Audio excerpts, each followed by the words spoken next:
So we continue the discussion which we started for AC circuit analysis with the significant components of inductor and capacitor. So inductor and capacitor are peculiar elements that we will analyze them for AC circuit applications along with resistor. But before that, I think we wind up the discussion regarding how we deal with AC circuits, and then we will go for the very simple concept which I think not much discussion is needed. It is regarding electric power and energy. I think that for resistor circuits it's quite simple. For circuits having inductors and capacitors, we have to deal it somewhat smartly, but I am sure that it is very easy and it will not consume much time. So, in general, all like Thevenin's theorem or Kirchhoff's laws or superposition theorem, everything can be applied to AC circuits operating on sinusoidal input. So sinusoidal signal is important. We have got a sinusoidal signal of frequency f, which is angular frequency 2 pi f or omega. So we say that we apply the input, what we apply is a sine omega t plus phi. Since phase is something which is measured with reference to something, we normally assume that this is 0, means we apply input and we compute the currents and voltages at various points with reference to phase of the input signal. So from that point of view, we can say that it is a sine omega t, and phi we normally in the input is not there, but it can be there and we can analyze it based on that phase. So in general, when we say that we have a DC voltage source, we only have voltage, whereas when we have AC voltage source, the first thing is frequency, that is omega, and then amplitude and phase. So DC voltage source is described by voltage, whereas AC voltage source is described by frequency, amplitude and phase. Then resistance, in case of DC we don't include L and C in DC circuit analysis, whereas for resistance its property is resistance R, or its parameters R, that is resistance of a resistor. But when we include inductor and capacitor in the AC circuit, in that case we define the resistance like parameter for inductance is the parameter for inductor. Then based on that inductance and based on the frequency of operation, I clarify that all this discussion is confined to sinusoidal input. So for that purpose, we define resistance like parameter for inductor, that is reactance. Same is for capacitor, inductive reactance and capacitive reactance. Inductive reactance is J omega L and capacitive reactance is minus J upon omega C. So R, that is resistance we specify, and we specify reactance Jx in general. So if X is positive, it is inductive; if X is negative, it is capacitive. So you might have seen some such circuits. Maybe those who had 12th electronics, or those who have studied rigorously in physics, in basic engineering, you might have seen some, whether it's Z1, Z2. Z1 is 50 plus J100, Z2. Now what is this J100? This J, I will come to it. This is 20 plus J50. So J100 means inductive reactance at the frequency of operation 100.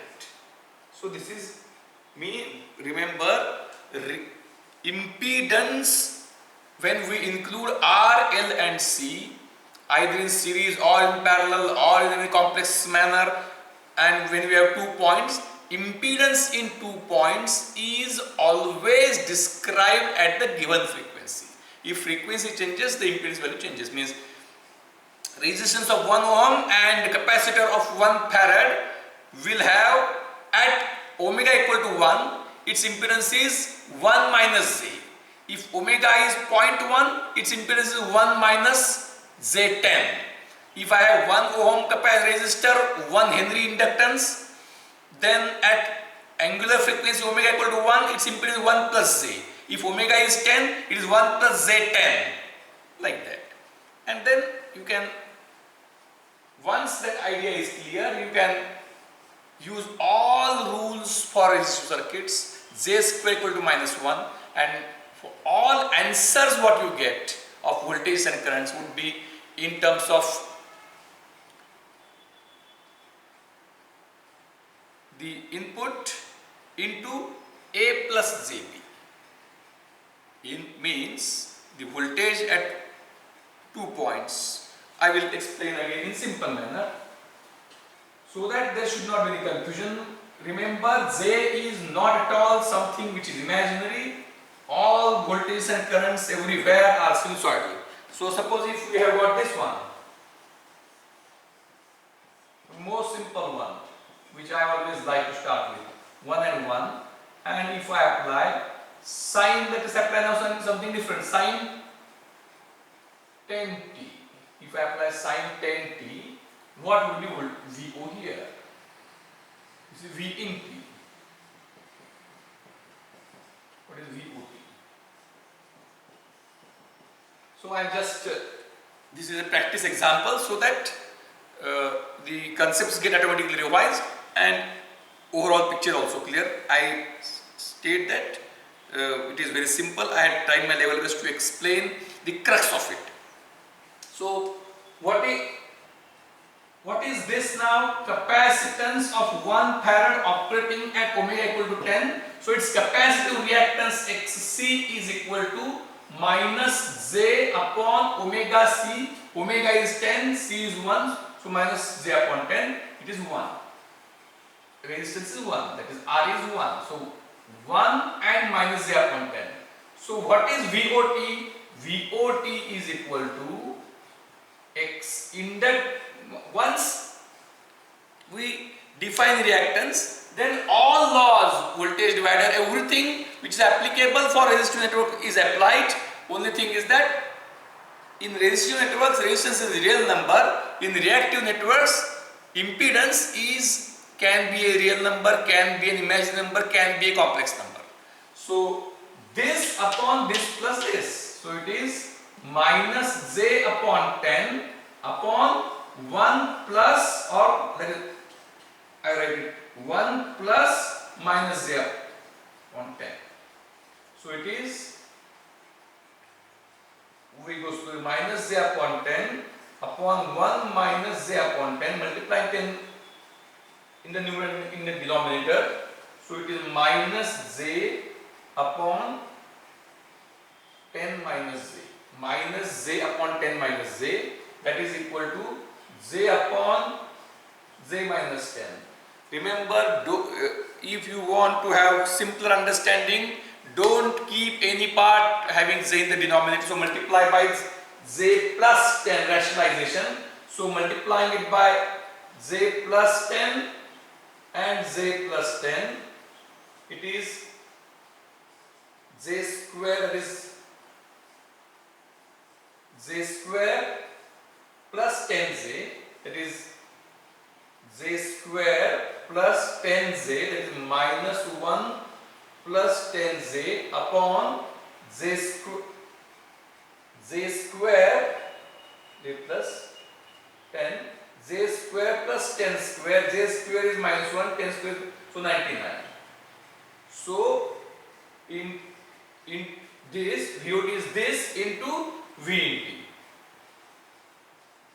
So VOT is finally, VOT is minus 1 upon 99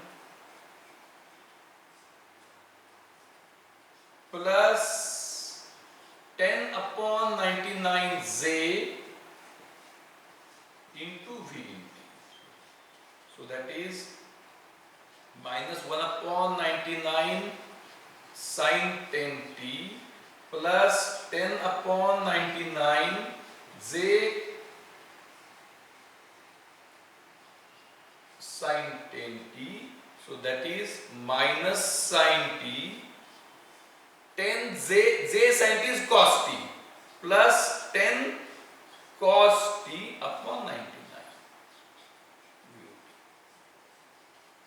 And now, so minus 10 sin t plus 10 cos t, it is something sin of t plus something. That trigonometric simplification is right now not important. What is important is final answer is minus sin t plus 10 cos t, that is it is summation of two sinusoids. Sorry, I am extremely sorry, I have made a mistake by negligence, 10t. So it is summation of minus sin 10t plus 10 cos 10t, that is a sinusoids of same frequency, that is angle frequency omega equal to 10 are added. This will obviously be something a sin of 10t plus phi upon 99. So what exactly a and phi is not so important. Ultimately you will find that there will be a sinusoid of same frequency, different amplitude, a by 99 is the amplitude, and different phase phi. Input is 1 sin 10t plus 0, output is a by 99 sin 10t plus phi. So based on this and your trigonometric expertise in standard 12th, you can simplify and get the answer. So in the what will be the current? What will be the current? Current is, we can also very easily find the current. Current would be voltage upon impedance. Current will be voltage upon impedance, that is V in T upon 1 minus J by 10. Multiplying by 10, it is V in T into 10 upon 10 minus J. So again you can rationalize and get the answer. So by using simple J square equal to minus 1, the concept of impedances, and J sin t is cos t, you can get the final answer should not include J. If it includes J, you get rid of J by putting J sin t equal to cos t. So ultimately, remember, it is in the final answer, J should not be there. There is nothing imaginary, everything is appropriate. I hope it is quite clear. So we move to next thing. Then that is resonance. So what is resonance? If we have got an inductor and capacitor in the circuit, they nullify each other's effect. At a given frequency, which is called as resonance. So L and C, there are two possibilities of interconnecting them. By interconnecting them,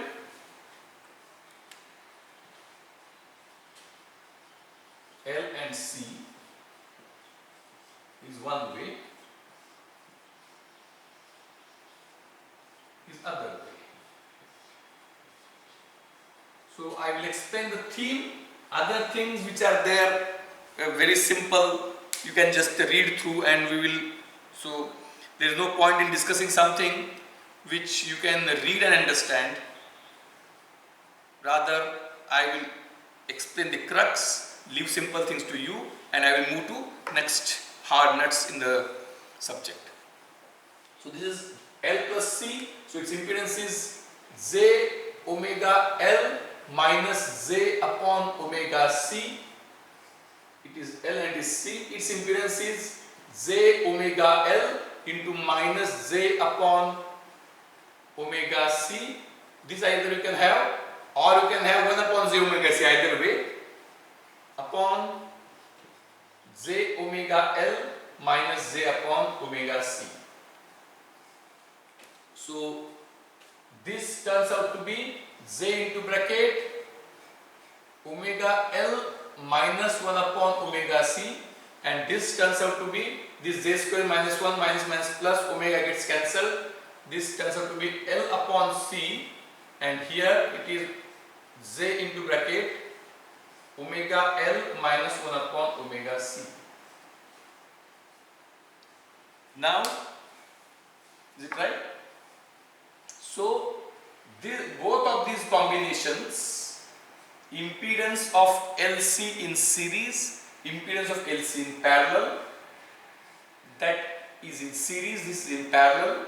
So, yesterday only we were talked at small frequencies, the bracket is negative, so it is working like for the series circuit. For the series circuit, for smaller omega, at there, this bracket is very important. Omega L minus 1 upon omega C. So there will be a frequency for which this becomes 0. Means for these to become equal. So at omega equal to under root of LC, which is called as omega R. At frequency omega, which is equal to under root of LC, which is omega R, both of these become equal, so they cancel each other. So at resonance, this bracket becomes 0, impedance becomes 0, it behaves like a short. At resonance, this bracket becomes 0, denominator becomes 0, this becomes open circuit. So at resonance, LC series combination behaves as a short circuit. At resonance, LC parallel combination behaves as a open circuit. Now, before resonant frequency, for frequencies smaller than omega R, series circuit behaves like a capacitive circuit. For frequencies more than omega R, series circuit behaves like means L and C, their effect when we inductive effect and capacitive effect. Inductive impedance is plus J something, capacitive impedance is minus J something. So they behave oppositely. There is a frequency at which they become equal and opposite. So they cancel each other's effect. For frequencies less than that frequency, for LC series circuit, inductive effect is more, capacitive effect is less. So out of the inductive effect, capacitive effect cancels part of it. So remaining thing means for lower frequencies, inductive effect is less, capacitive effect is more, so net effect is capacitive. So at frequencies less than resonance frequencies, LC series circuit is as good as a capacitor with smaller reactance. मराठीत सांगतो, LC series circuit हे resonance फ्रिक्वेन्सीच्या पेक्षा लहान फ्रिक्वेन्सीला capacitive circuit सारखं act होतं. LC series circuit resonance फ्रिक्वेन्सीच्या पेक्षा जास्त फ्रिक्वेन्सीला इंडक्टिव्ह सर्किट सारखं ऍक्ट होतं. LC सिरीज सर्किट रेझोनन्स फ्रिक्वेन्सीला शॉर्ट सर्किट प्रमाणे ऍक्ट होतं. Similarly LC parallel circuit, for smaller frequencies it acts like an inductor, for larger frequencies it acts like a capacitor. At resonant frequency it is acts like an open circuit. As frequencies become close to resonant frequencies, impedance grows more from both ends. From lower end, effect is inductive. From higher end, effect is capacitive. At resonant frequency, it is infinite impedance. So when it is infinite, the point of inductor capacitor becomes redundant or meaningless. I hope that is quite clear. Then you can have, then there are some graphs which also are very easy. Now, in that, if you add resistance, so if you add resistance, what will happen?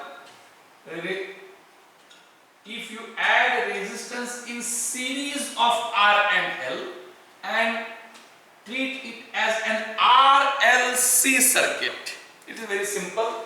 Just I am revising, not much new concept like rocket science is there. R, L and C, and if you have this one, then what will happen? At frequencies, resistance has no role in determining the resonant frequency. Why? Because resonant frequency is that frequency at which inductive and capacitive effects cancel each other.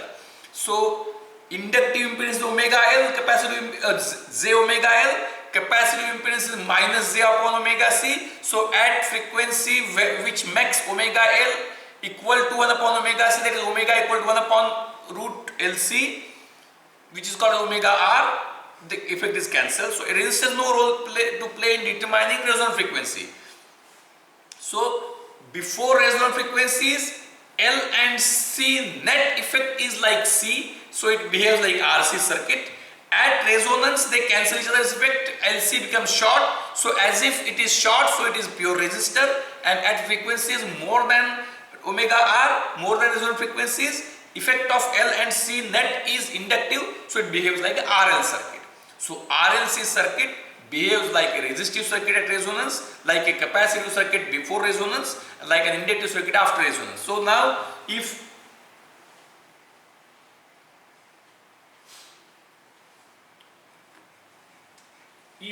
I apply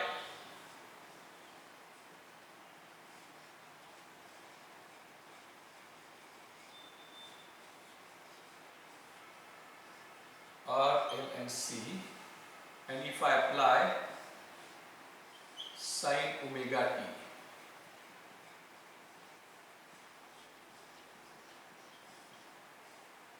IT.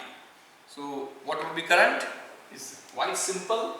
IT would be equal to V in T upon R plus J omega L minus J upon omega C.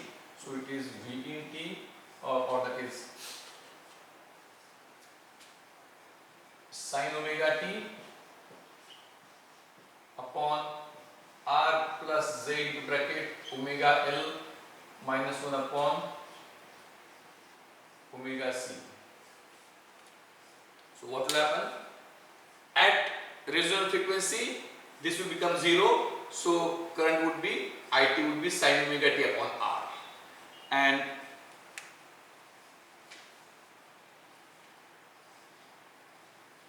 if you plot omega,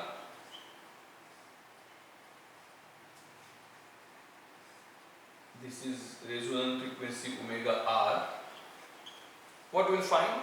At resonance it is R plus J0.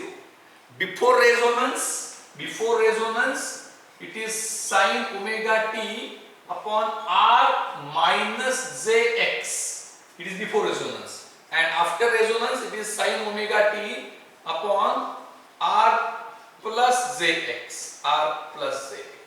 If we ignore phase, sine omega t upon R plus Jx would be something which is 1 upon under root R square plus x square sine of omega t plus tan inverse of x by R plus tan inverse of x by R. It is minus here in this case, and in this case same thing, only thing is that omega t plus tan inverse of x by R. So if we talk, this would be current IT. So if we talk about under root R square plus x square, what will happen? If x is 0, it will be R. If x is more, if At resonant frequency this will go and it will be 1 upon R. And before resonance and after resonance there will be some x. As long as x is non-zero, under root of R square plus x square will be definitely more than R. So value of current will always be less. So at resonance the amplitude of the current will be more and it is going down and is going down on both sides. This is called as resonance curve. This is called as resonance curve. So for RLC series circuit, the current is maximum at resonance. For RLC series circuit, current is maximum at resonance and it reduces on both sides because impedance, that is R plus jX, where X is negative capacitor, X is positive inductor. So impedance, minimum impedance will be R, and on both at resonance and on both sides it will increase. So this is RLC series resonance circuit. Now if we go for RLC parallel resonance circuit, what will happen? Again, very not so difficult.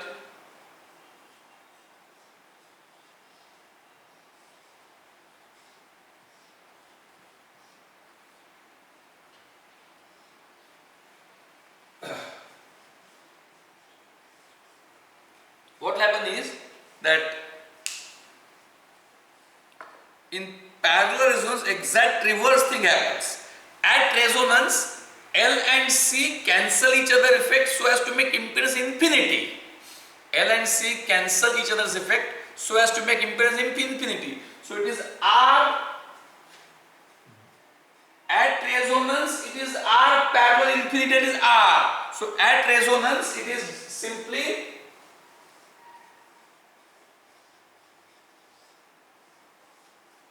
this circuit, and at other than resonance it is net impedance. So it is L and C are net impedance of Z. At resonance this is infinite, so it is only R. So what will happen is at resonance this is infinite.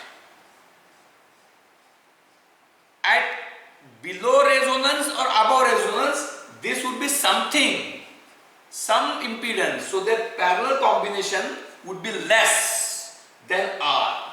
So current is minimum at resonance. For RLC parallel circuit, current is minimum at resonance and increases on both sides because the impedance of L and C themselves only. So for parallel resonance IT is like this, is omega R. That is quite obvious and simple. LC parallel combination behaves as open circuit at resonance. So at open circuit, this at resonance this is open. So impedance is what we can say minimum maximum. At non-resonant frequencies this R comes in parallel, so impedance reduces. Impedance of R and something finite in parallel is less. At resonance it is infinite, so it is more. So impedance is more at resonance, so current is less at resonance for RLC parallel circuit. So this is very simple. Other definitions are there like quality factor selectivity, which you can easily go through. I will elaborate it or discuss it in some kind of problem solving sessions or like that. So I think this is quite simple and obvious. Now let us go for the concept of power, which in the first module also we have skipped one theorem, that is maximum power transfer theorem. We have skipped current source. So here we will deal with power and maximum power transfer theorem. We can deal along with this because for DC maximum power transfer theorem is different, for AC maximum power transfer theorem is different. That time if we have dealt with maximum power transfer theorem we would have dealt only with for resistor, but now we can deal it for resistive as well as reactive circuits. So what is electrical power? Now you might have seen nowadays there are LED bulbs, so the concept of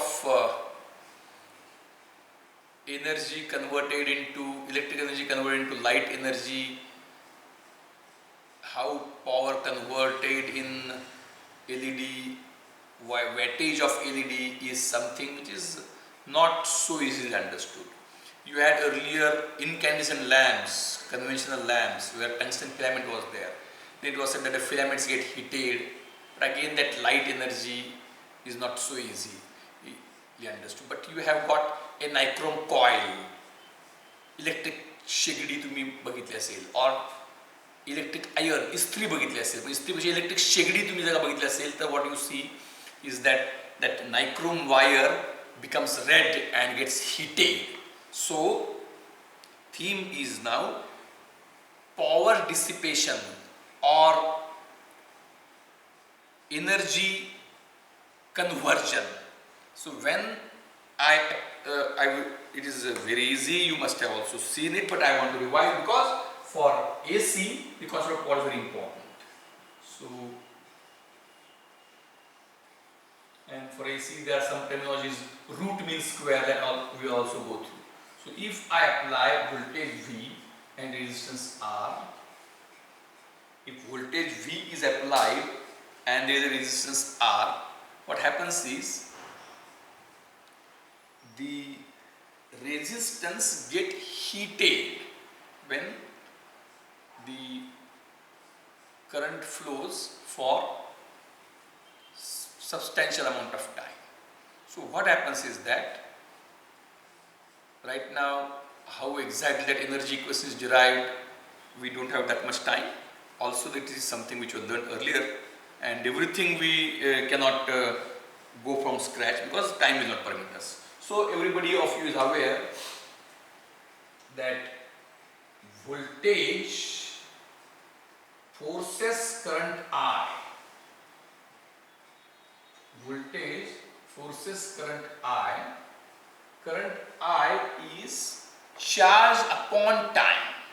Current I is charge upon time. Therefore, the electric power dissipated. What is power? Electric power dissipated, energy upon time.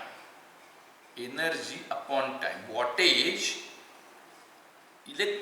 There are very simple things which we forget either or we have not applied any attention.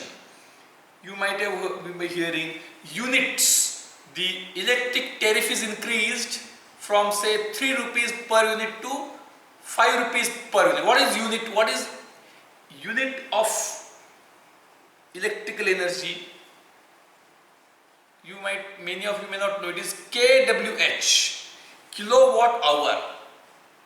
So unit of energy is watt hour. Unit of energy is watt hour. Watt hour, in that hour is time, so watt is power. So watt second, joules like that, watt second. So watt second is energy, watt is power, and electric power consumed in a resistance is V into I. V into I is electric power P. Electric power P is V into I. We can write same as V. If resistance is R, V into V upon R, or P is equal to V is I into R into I. So we can say it like either V square upon R or same as I square R. So all these are definitions of electric power consumed in a resistance. Electric power consumed in a resistance. So at any given point of time, electric power consumed is product of voltage into current. Electric power consumed is product of voltage into current. Now what is direction? voltage is measured VAB and current is from A to B. So this much power V implies consumed in resistor. What about this now? What about battery source? VAB is same. What about I? I is in reverse direction. So the power is dissipated in resistance because it is in the direction of voltage drop. When current is flowing in the direction of voltage drop, power is dissipated in resistance. And what about this?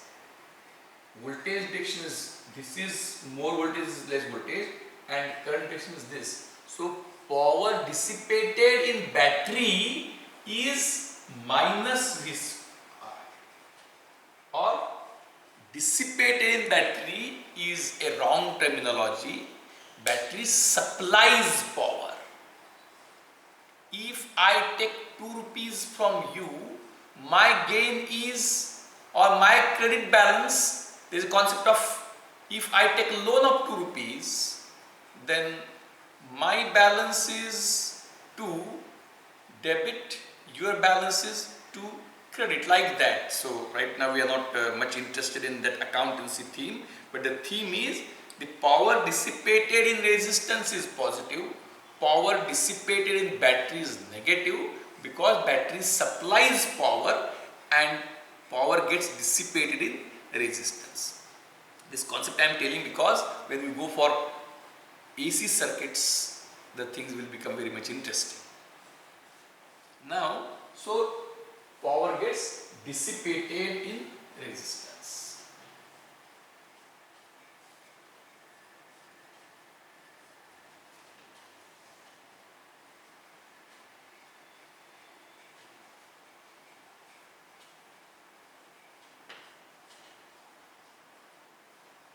Now, instead of resistance, if I apply a capacitor, if I put a capacitor, actually directly capacitor, if I can't connect, if I connect there will be huge current.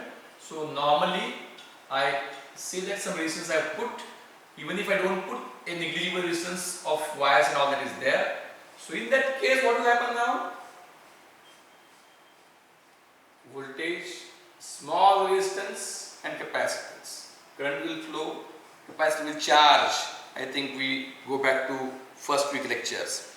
And when capacitor charges, what will be the direction of current? Direction of voltage, this is positive, this is negative. Current will flow in the same direction.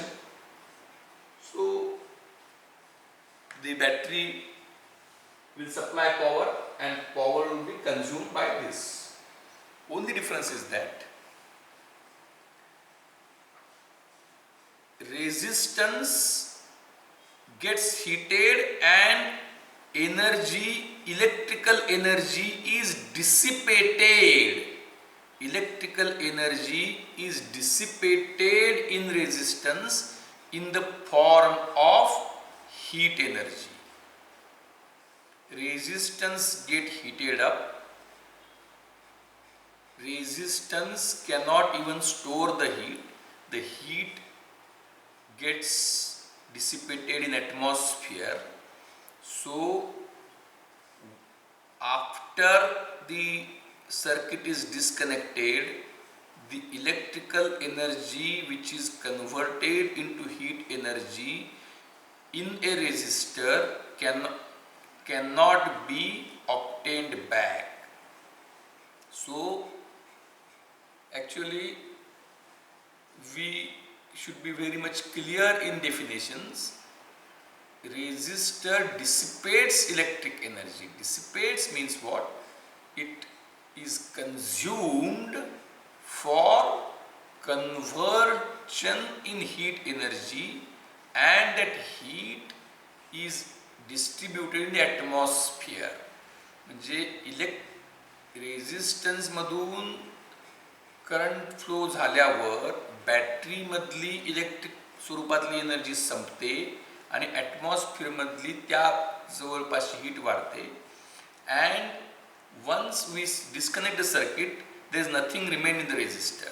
So So resist the electric energy which is converted in heat energy and which is dissipated in the atmosphere cannot be used to get back the electric energy which has got dissipated in the resistor. Resistor मध्ये electric energy heat energy मध्ये convert होऊन संपून जाते, ती परत घेता येत नाही. What is the case of capacitor? In case of capacitor the current doesn't flow through capacitor, but the current in both directions of capacitors leads to current in both directions of capacitor plates leads to accumulation of equal and opposite charges on both plates, which is something not natural. Accumulation is not the property of charge. It tries to distribute and we are forcefully accumulating. So it is just like compressing a spring or expanding a spring. Either way, natural condition of the spring is natural condition, means without any external force it will remain in that natural state. Compressing or expanding it in either direction is forcing it into a state which is not natural, and when an opportunity is given, it will try to come to its natural state. So a compressed or expanded spring, when you apply force either to compress or to expand the spring from its natural state, whether some work is required to be done, whether some work is required to be done in compressing a spring. Yes or no? Yes. I'm trying my level best because this is something fundamental. This is something which is not in book. Suppose if now, so I'm sure that further simpler explanation is not possible. Suppose is that it's a table. On a table you got huge 50 kg iron cube. On a table you have got huge 50 kg iron cube. Then it is here, and from here you want the surface of the table is normal, not too smooth, not too smooth, not too rough, normal surface. Friction is there. And you want to move this 50 kg cube from this to this. Will there be efforts required? Yes. So you have energy in you, you use your energy in the muscles to do the work to move the cube from here to here. Okay. Now cube was here, cube is put here. So energy is consumed. Energy is consumed. So you lost some energy. Where it has gone? It has gone in the form of some heat because of friction. That's all.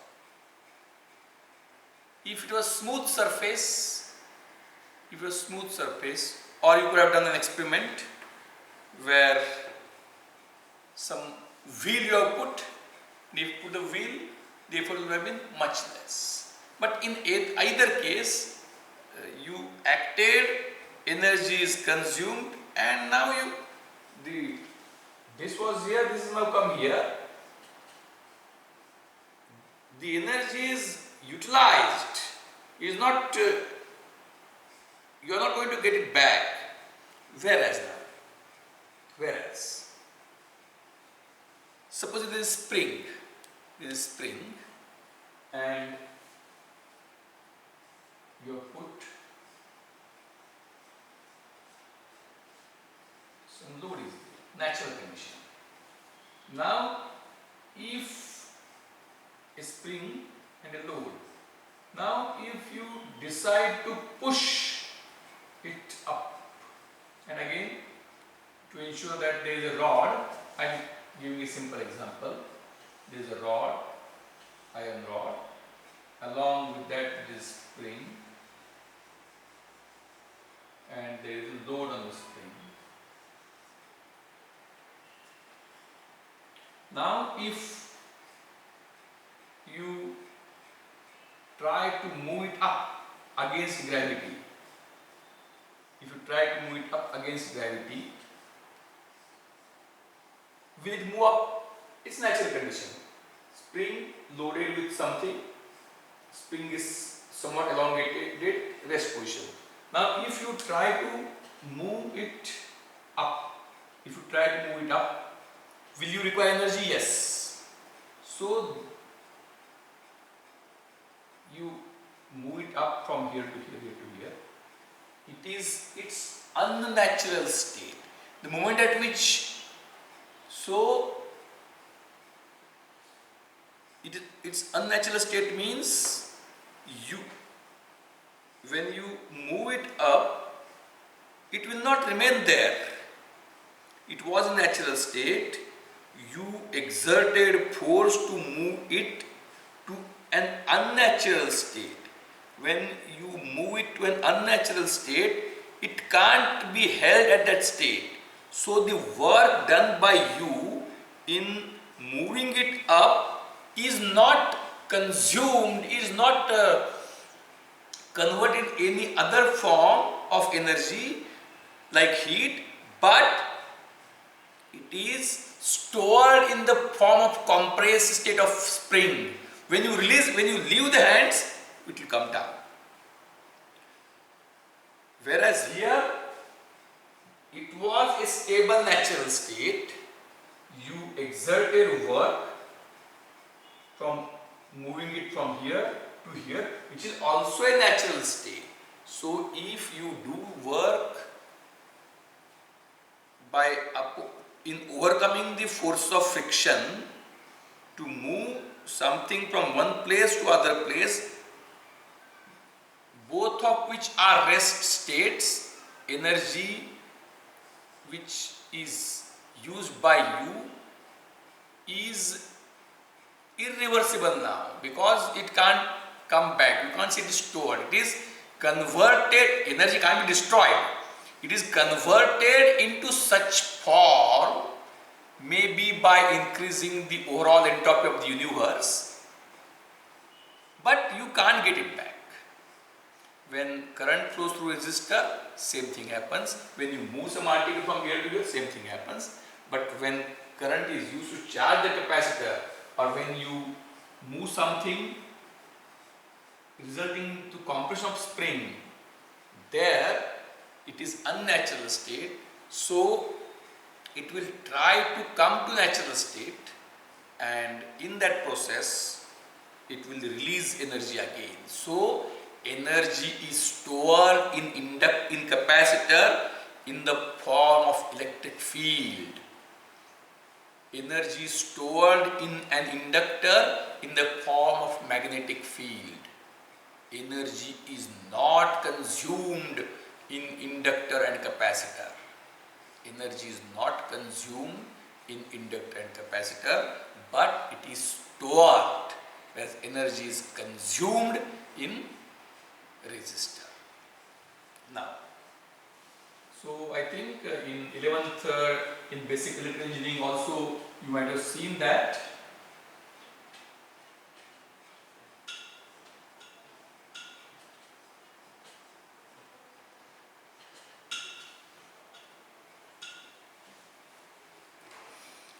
So if I apply AC, so what is power? Power PT, that is instantaneous power dissipated in any electrical element, impedance, resistance, capacitance, inductance, or across any two electrical points is voltage across them into current through them. Vt into It. Energy is voltage into current. So if I have got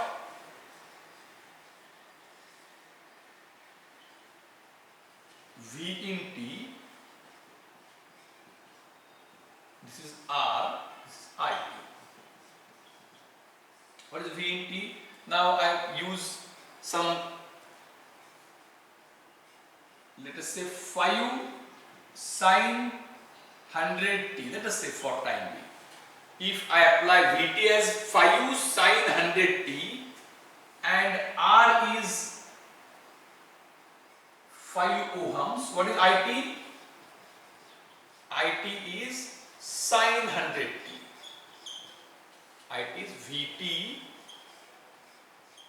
because same voltage is here, is 5 sine 100t. R is 5 ohm, so current is sine 100t. So what is Vt into It? 5 sine square 100t, which is very important. Sine 100t into sine 100t. Sine can be positive, sine term can be positive, it can be negative, but sine square is always positive. Sine square is always positive. So one sine wave, to that you apply by sine wave of same phase. Amplitude may be same or different, that comes out. So sine square always positive, so energy is always consumed in a resistor. Energy is always consumed, dissipated in a resistance. And what is total energy? Over a cycle, because after cycle everything will repeat. So you can integrate it. You can, phi is there, and you can integrate it from 0 to 2 pi dt. That is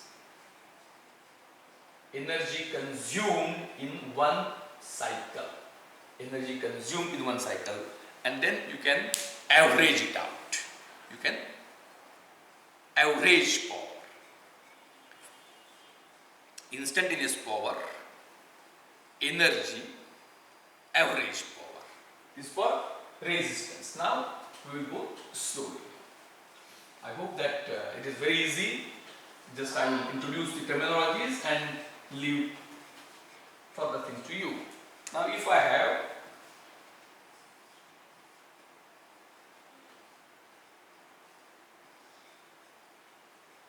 normally capacitance is less, 1000 microfarad. Capacitance is 1000 microfarad.